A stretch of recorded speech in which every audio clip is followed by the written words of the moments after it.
মাধ্যমিক শিক্ষার্থী বন্ধুদের জন্য আজকে নিয়ে এসেছি নতুন একটি ভিডিওটি তোমরা প্রথম থেকে শেষ পর্যন্ত দেখবে।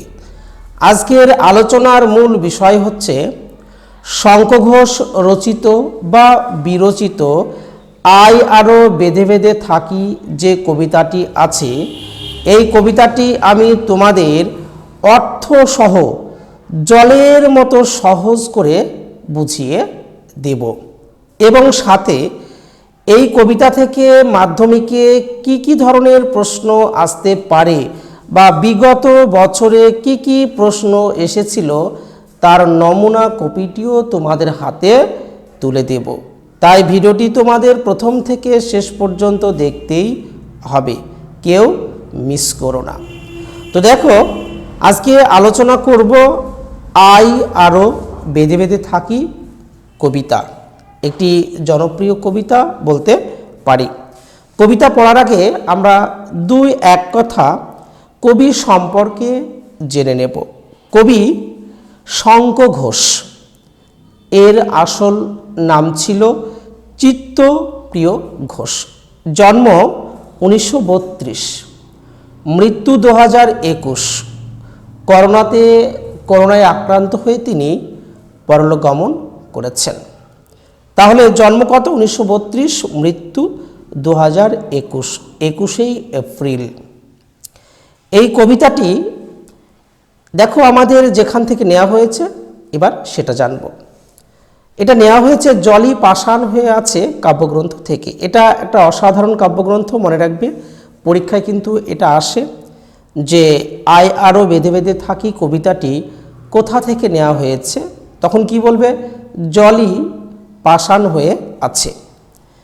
এটি প্রকাশ হয়েছিল 2000 থেকে 2003 সাল, লেখা হয়েছিল আর প্রকাশিত হয়েছিল 2004 সালে।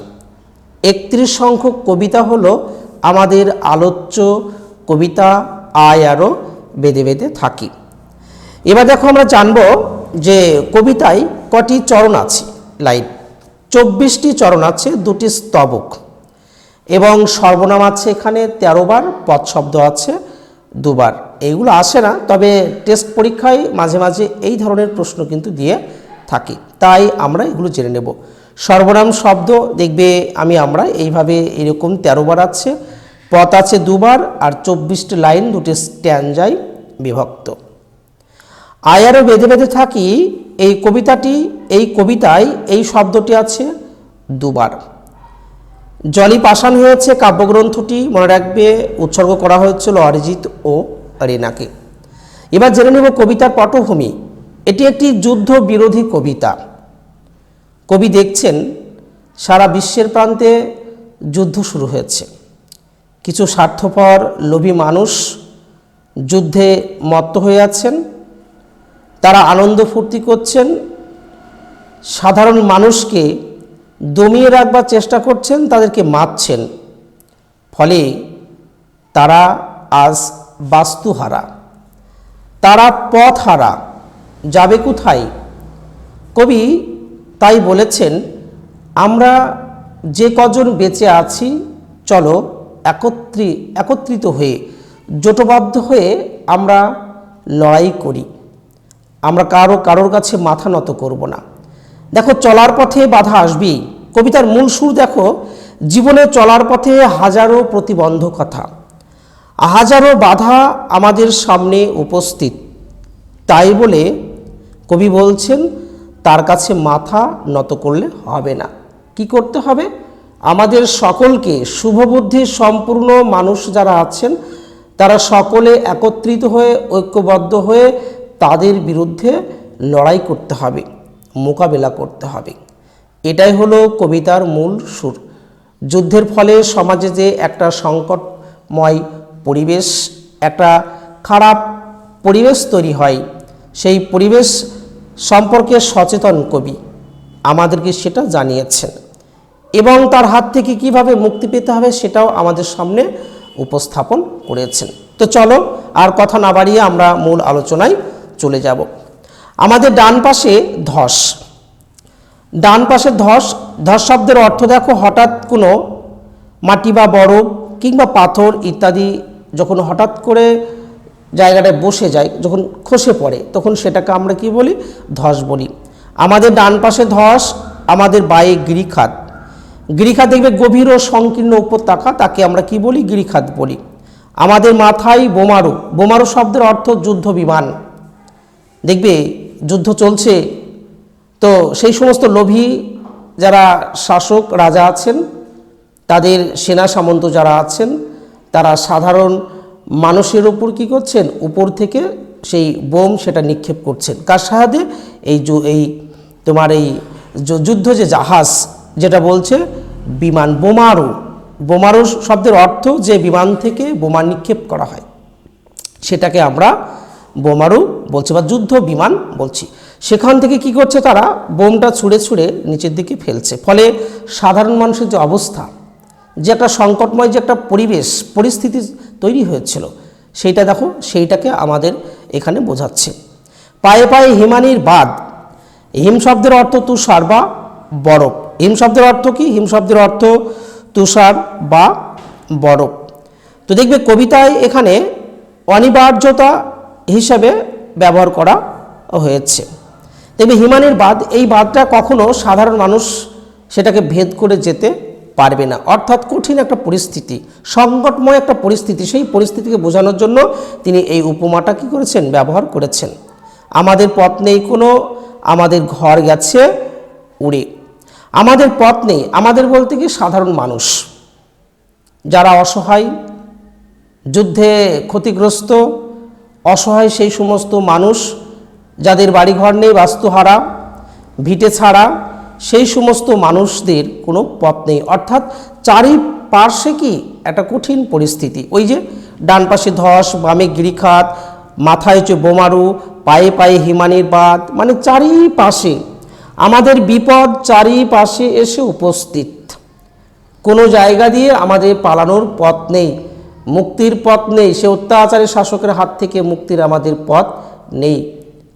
হয়তো আমরা আর বেশি দিন বাঁচব না, হয়তো আমরা আর বেশিক্ষণ থাকবো না। আমাদের বিপদ চারিপাশে, আমাদের বিপদ, আমাদের ঘর গেছে উড়ে। সাধারণ মানুষের বাসস্থান যুদ্ধে কি হয়েছে? শেষ হয়েছে। তাই কবি বলছেন আমাদের ঘর কি হয়েছে? উড়ে গেছে। পরে দেখো লাইন আছে, খুব ইম্পর্টেন্ট লাইন। আমাদের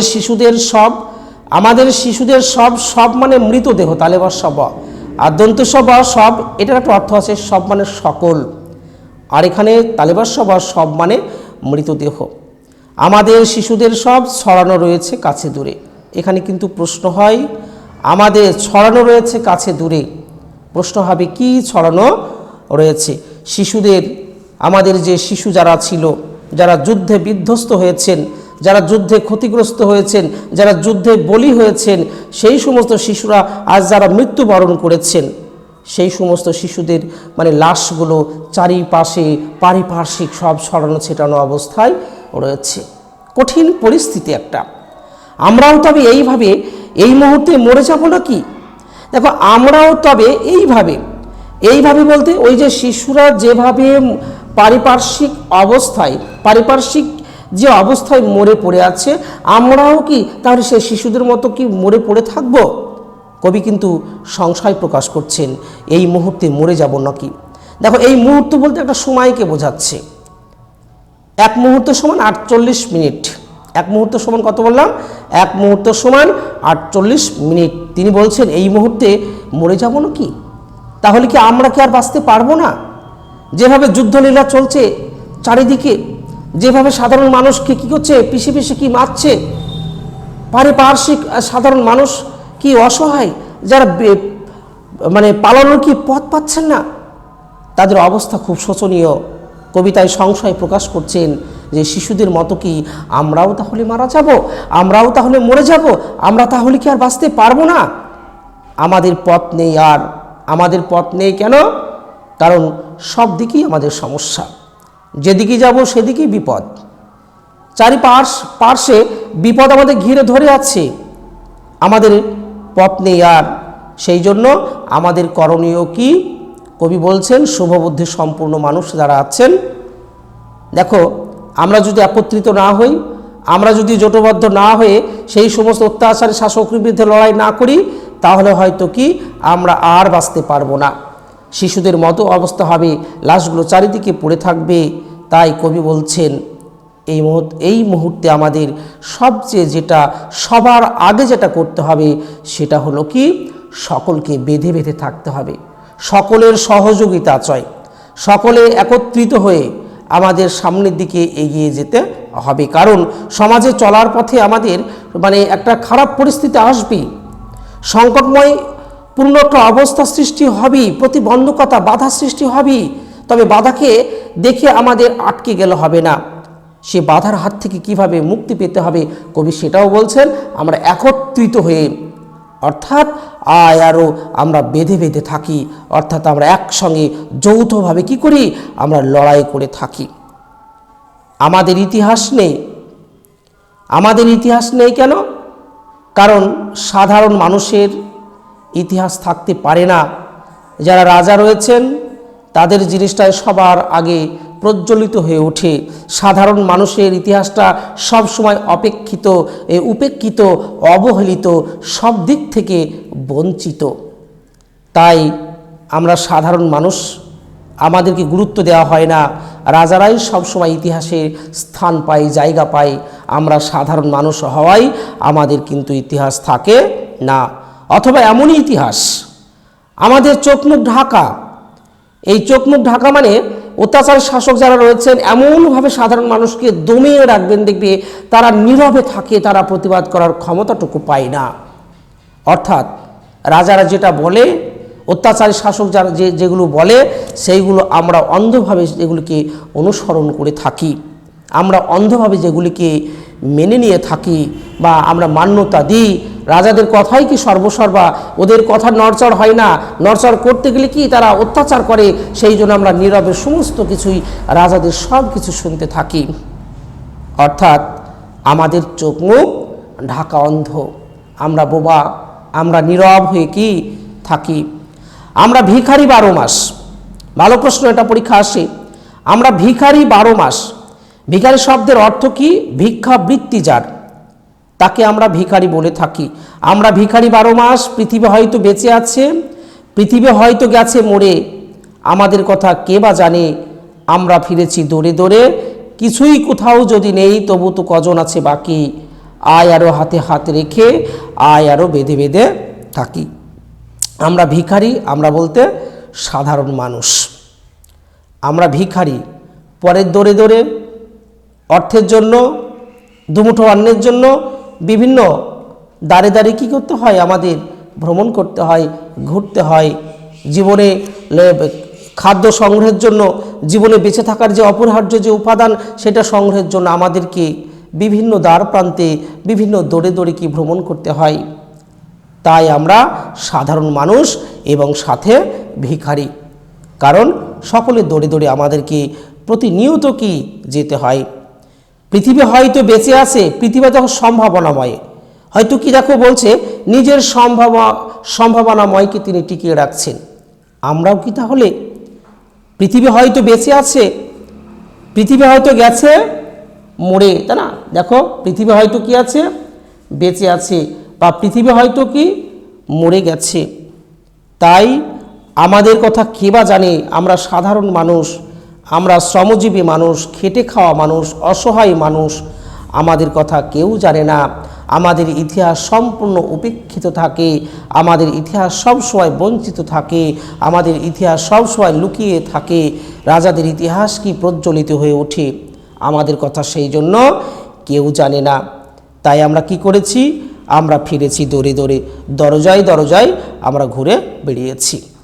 কিছু কোথাও যদি নেই, কিচ্ছু নেই, সব শেষ হয়েছে। যুদ্ধের সমস্ত কিছু শেষ হয়ে গেছে, যুদ্ধের সমস্ত কিছু ধ্বংস হয়ে গেছে। শিশুরা মরেছে, আরও সাধারণ মানুষ মরেছে, আমাদের প্রাণের সংশয় দেখা দিয়েছে। আমরাও হয়তো কি বাঁচব না, শিশুদের মতোই কি মরে যাব। তবু তো কজন আছে বাকি। কবি বলছেন শেষের দিকে, দেখো বলছে এই যে যুদ্ধকালীন যে সংকটপূর্ণ যে একটা অবস্থা, সংকটময় যে একটা অবস্থা, এই অবস্থায় যে সমস্ত শুভবুদ্ধি সম্পূর্ণ মানুষজন এখনো পর্যন্ত টিকে আছো বা আছেন, বেঁচে আছেন, তাদেরকে কবি বলছেন, তোমরা যদি বাঁচতে চাও, সমাজে যদি টিকে থাকতে হয়, সমাজে যদি সেই সমস্ত অত্যাচার শাসকের হাত থেকে আমাদের বাঁচতে হয়, তাহলে আমাদের অবশ্যই একা একই লড়াই করলে হবে না। সেই অত্যাচারী শাসকের বিরুদ্ধে যারা আমাদেরকে আজকে পর্যদস্ত করে রেখে দিয়েছে, তাদের সঙ্গে মোকাবিলা করতে হলে আমাদেরকে একত্রিতভাবে, একসঙ্গে, যৌথভাবে আরও হাতে হাত রেখে আরও বেঁধে বেঁধে থাকি। তাহলে সেই অবস্থার হাত থেকে, সেই খারাপ অবস্থার হাত থেকে আমাদের মুক্তি পাওয়ার জন্য কবি সকলকে একত্রিত হওয়ার জন্য আহ্বান করছেন। তো দেখো বন্ধুরা, আজকে আমি সংক্ষেপে তোমাদের সহজ করে, জলের মতো সহজ করে অর্থ অনুসারে কবিতাটি ব্যাখ্যা করলাম।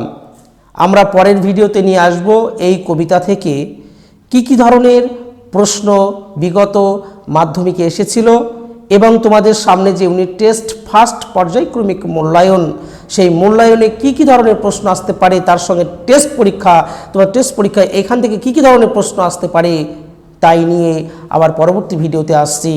ভিডিওটি যদি তোমাদের ভালো লেগে থাকে তাহলে অবশ্যই সকলের মাঝে ছড়িয়ে দেবে, এটা তোমাদের কাছে আমার একান্ত অনুরোধ।